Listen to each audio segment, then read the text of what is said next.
ఓం నమో వెంకటేశాయ. స్వామివారు దేశ ప్రధాన నగరమైనటువంటి ఢిల్లీ నగరం నుంచి హంసవాహనారూఢుడై మనకు దర్శనమిస్తూ ఉన్నారు. హంస పక్షి జాతికి చెందినటువంటి ప్రాణి. ఎన్నో ప్రాణులు కాలాంతరంలో కనుమరుగైనట్లే ఈ హంసజాతి కూడా మృగ్యమైందని జంతు శాస్త్రజ్ఞులు అంటూ ఉన్నారు. కానీ కావ్యాల్లో మాత్రం హంస ఎప్పటికీ సజీవంగానే ఉంటుంది. అందుకనే హంస, చిలుక, తుమ్మెద ఇలాంటి పదాలన్నీ యోగ రహస్యానికి, ఆత్మసాక్షాత్కారానికి దగ్గరగా ఉన్నటువంటి పదాలన్నమాట. అందుకని ఎప్పుడు కూడా హంస తర్వాత ఈ యొక్క చిలుక, ఈ తుమ్మెద లాంటి పదాలు ఎప్పుడు వచ్చినా సరే ఆధ్యాత్మికంలో ఆ పదాలు వస్తే వాగ్గేయకారులు కూడా అనేక రకాలుగా ఈ పదాలను ఉపయోగించి ఆత్మ యొక్క దివ్య తత్వాన్ని ఆ పదాల ద్వారా తెలియజేస్తూ ఉన్నారు. అందుకనే శరీరంలో ఉన్నటువంటి శ్వాసను హంసతో పోలుస్తూ ఉంటారు. అలాగా అలంకార గ్రంథాలలో, కవి సమయాలలో హంసను శాస్త్రజ్ఞులు చేర్చారన్నమాట. నీళ్లు పాలను కలిపినటువంటి ద్రవ పదార్థం నుండి నీళ్లను పాలను వేరు చేసేటటువంటి పక్షిగా హంస స్వభావాన్ని పేర్కొన్నారు.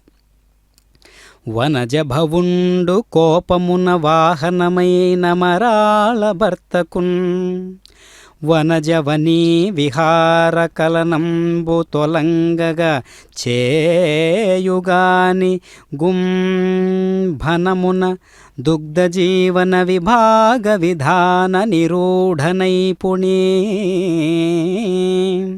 జనిత మహాయశో విభవసారము హంసకుమాన్పజాలునే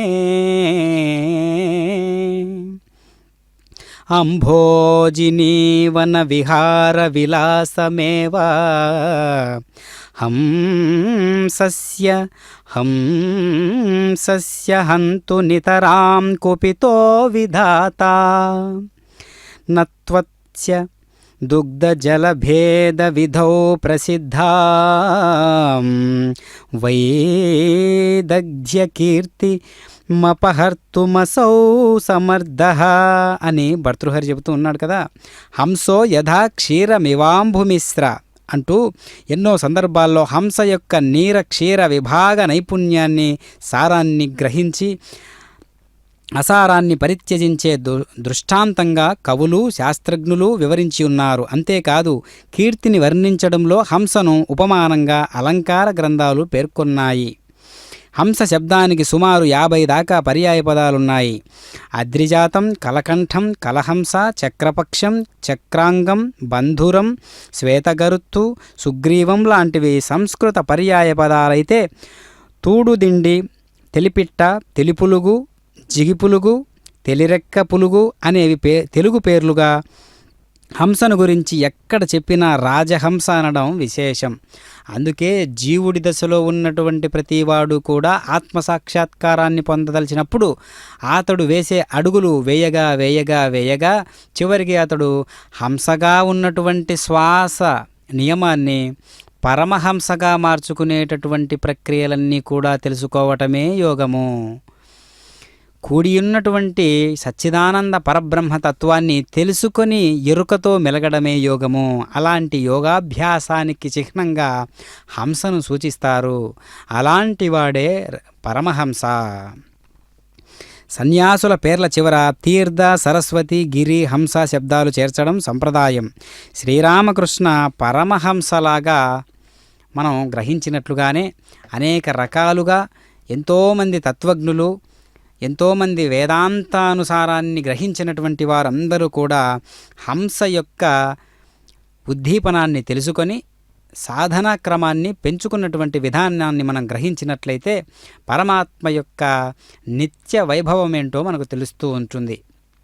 కనుక శ్రీవారు హంసవాహనారూఢుడై ఢిల్లీ నగరంలో ఎంతో గంభీరంగా, ప్రకాశవంతంగా అందరికీ దర్శనమిస్తూ ఉన్నాడు. అంటే దేశ రాజధానిలో ఈ విధమైనటువంటి వైభవోపేతమైనటువంటి కార్యక్రమం తిరుమల తిరుపతి దేవస్థానముల వారు నిర్వహిస్తూ ఉన్నారు అంటే మొత్తం దేశమంతా కూడా ఒక్కసారిగా దర్శించాల్సినటువంటి విధానం.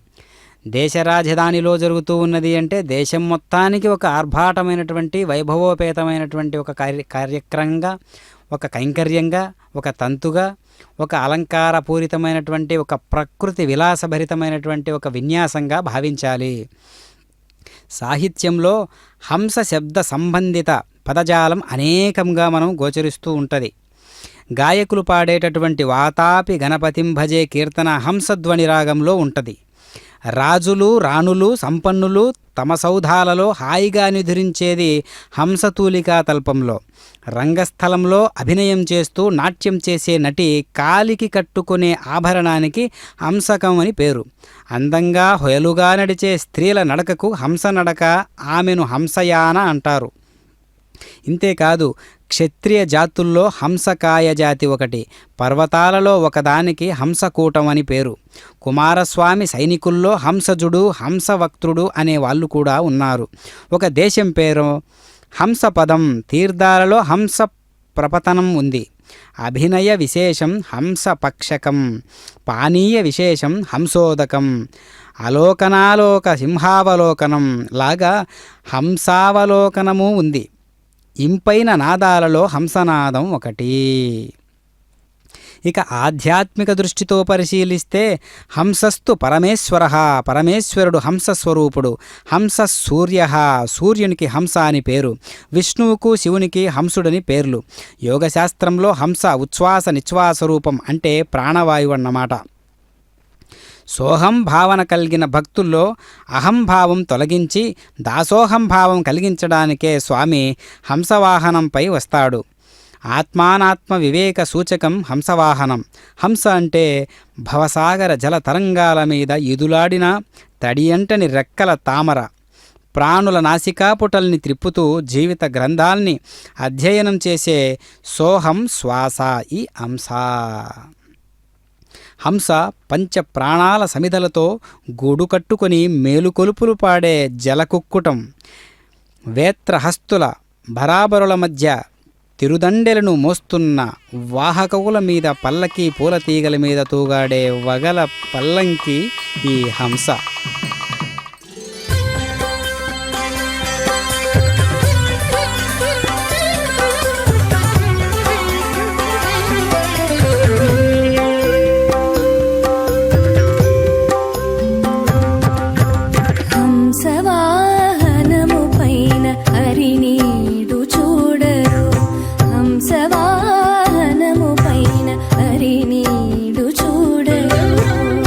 వీణా పాణియే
ఓం నమో వెంకటేశాయ.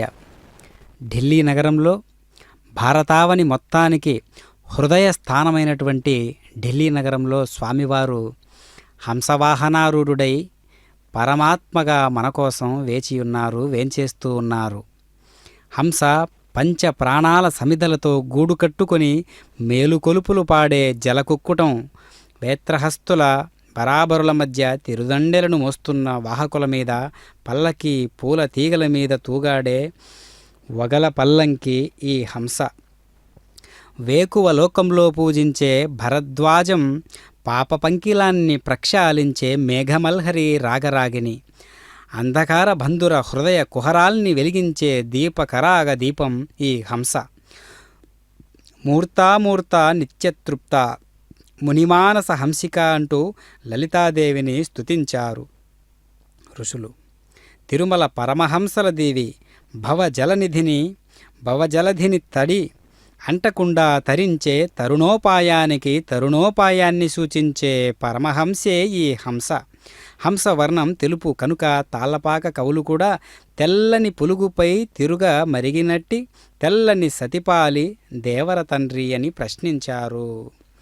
భగవంతుణ్ణి హంసగా భావించి అండపిండాది గ్రుడ్లు పెడుతుందని, గుదిగొన్న బ్రహ్మాండాల గుడ్లు పెట్టే హంస అన్నారు. అంతేగాక దిబ్బలు వెట్టుచు తేలినదివో ఉబ్బు నీటిపైనొక హంస, అనువున కమల విహారమే నెలవై నొనరియున్నదిదే ఒక హంస, మనియడి జీవుల మానస సరసుల ఉనికినున్నదిదే ఒక హంస, పాలు నీరు నేర్పరచి పాలలో నోలలాడనిదే ఒక హంస అని సంకీర్తనలో శ్రీనివాసుని హంసగా చెప్పడం విశేషాంశం. కనుక శ్రీవెంకటేశ్వర స్వాముల వారి యొక్క దివ్య మనోరథాన్ని ఎవరైనా ఆవిష్కరించాలి అంటే అలాంటి ఆవిష్కృతులైనటువంటి పరమాత్మ యొక్క అంశాన్ని ప్రతి ఒక్కరు కూడా ముందుగా ఆస్వాదించాలి. ఆవిష్కరించే ముందు ఆస్వాదించినటువంటి తదుపరి ఆ హృదయం ఎలాంటి హృదయం అవుతుందంటే పరమాత్మకు ఇంకా ఇది సిద్ధంగా ఉన్నటువంటి దేహము, పరమాత్మ యొక్క సాక్షాత్కారానికి ఇది పరిపూర్ణ దశలో ఉన్నటువంటి మనస్సు అని పరమాత్మ గుర్తించి మనందరికీ కూడా సాకార రూపాన్నే నిరాకార తత్వ ప్రబోధగా ప్రకటిస్తూ ఉండడం విశేషంగా మనం గమనించవచ్చు.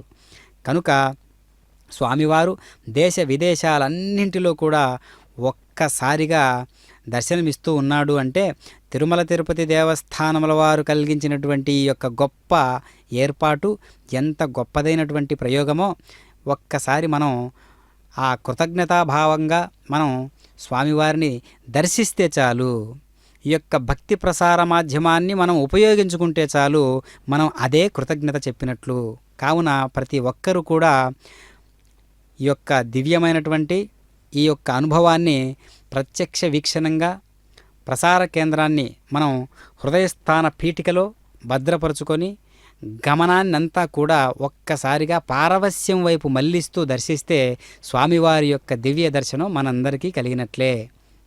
కనుక హంసవాహనారూఢుడైనటువంటి పరమాత్మ ఎంత నిండుదనంతో, ఎంత కొత్తదనంతో, ఎంత అలంకార వైభవోపేరితంగా కనిపిస్తూ ఉన్నాడో ఇది విధి విధానాల్లో భాగంగా గోచరిస్తూ ఉన్నది. అదిగో చూడండి, దర్శించండి. ఒక్కసారి ఆ హంసను మనం దర్శించినంత మాత్రం చేతనే మనలో ఉన్నటువంటి ఆత్మతత్వానికి సంకేతమైనటువంటి పరమహంస మేలుకొంటాడు అనే దాంట్లో ఎలాంటి సందేహము లేదు. కనుక ఒక్కొక్కరు ఒక్కొక్క పరమహంసగా, పరమాత్మకు హంసగా మనం ప్రకటించుకోవాలి మన జన్మలన్నింటినీ కూడా. కావున స్వామివారి యొక్క దివ్య లీలా విశేషాలన్నీ కూడా ఎంచుకున్నటువంటి వాహనాలలో మనకు దర్శనమిస్తూ ఉంటుంది. ఎంచుకున్నటువంటి వాహనాలు చూసారా, ఆ వాహనం యొక్క ప్రత్యేకత దేనికదే గొప్పదైనప్పటికీ కూడా హంస అనేది పూర్తిగా జీవదశలో ఉన్నటువంటి ప్రతి ఒక్కరికి కూడా ఆత్మోన్నతికి ఉద్ధరించబడడానికి వీలుగా శ్వాసలో తానుంటూ, శ్వాసగా తానుంటూ, కుండలినిగా తానుంటూ, కుండలిని యోగ పద్ధతిగా తానుంటూ, అది పరమహంసగా ప్రకటితమయ్యేటటువంటి యోగ రహస్య విశేషాలన్నీ కుమ్మరించబడితే ఆ విశేషాలన్నింటికీ మూల కేంద్రంగా హంస మనకు దర్శనమిస్తూ ఉంది. కాబట్టి ఆ హంసను స్వామివారు అధిష్ఠించారు. ఓం నమో వెంకటేశాయ.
Oh